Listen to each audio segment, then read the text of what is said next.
ধনী হতে চাইলে ফজরের সুন্নতের পরে একটি দোয়া 100 বার পড়ুন, আল্লাহ পাক রব্বুল আলামিন আপনাকে হালাল ভাবে ধনী বানিয়ে দিবেন। এটা নবীজি সাল্লাল্লাহু আলাইহি ওয়াসাল্লাম নিজে জানিয়ে দিয়েছেন। মুসনাদে আহমদের হাদিস, তাবরানী শরীফের হাদিস। নবীজি সাল্লাল্লাহু আলাইহি ওয়াসাল্লাম জানিয়ে দিয়েছেন চমৎকার একটি ছোট্ট দোয়া, ছোট্ট একটি বাক্য। নবীজি সাল্লাল্লাহু আলাইহি ওয়াসাল্লাম বলেছেন, এই সময় যদি এই বাক্যটা 100 বার পড়া হয়, আল্লাহ পাক রব্বুল আলামিন তাকে হালাল ভাবে ধনী বানিয়ে দিবেন।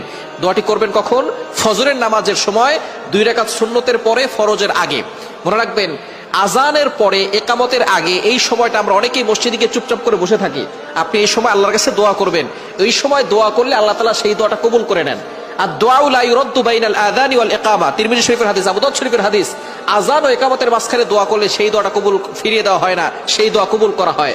আপনি যখনই যেই নামাজে মসজিদে যাবেন, আজান দিয়েছে, একামত হতে একটু দেরি হয়, আপনি সুন্নত পড়ে চুপচাপ বসে থাকবেন না, গল্প করবেন না, আপনি আল্লাহর কাছে দোয়া করবেন। আল্লাহ তাআলা আপনার সকল দোয়াগুলো কবুল করবেন।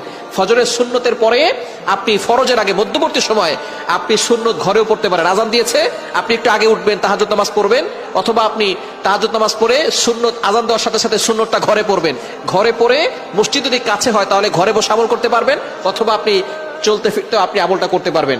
দোয়াটি হচ্ছে লা ইলাহা ইল্লাল্লাহুল মালিকুল হাক্কুল মুবিন। এই দোয়াটা যদি আপনি পড়তে পারেন, আল্লাহ তাআলা আপনার দারিদ্রতা দূর করবেন, অভাব দূর করবেন, রিজিকে আল্লাহ তাআলা প্রশস্ততা দিবেন, এবং আল্লাহ পাক রব্বুল আলামিন হালাল ভাবে আপনাকে সম্পদশালী বানাবেন। লা ইলাহা ইল্লাল্লাহুল মালিকুল হাক্কুল মুবিন। অন্য রায়াত দ্বারা জানা যায়, বাইহাকী শরীফের হাদিসের ভিতরে এসেছে, এই দোয়া পড়লে আল্লাহ পাক রব্বুল আলামিন তার গুনাহ মাফ করেন এবং আল্লাহ তাআলা তার কবরের আযাবকে বন্ধ করে দেন। কবর আযাব মাফ হয়ে যাবে। লা ইলাহা ইল্লাল্লাহুল মালিকুল হাক্কুল মুবিন।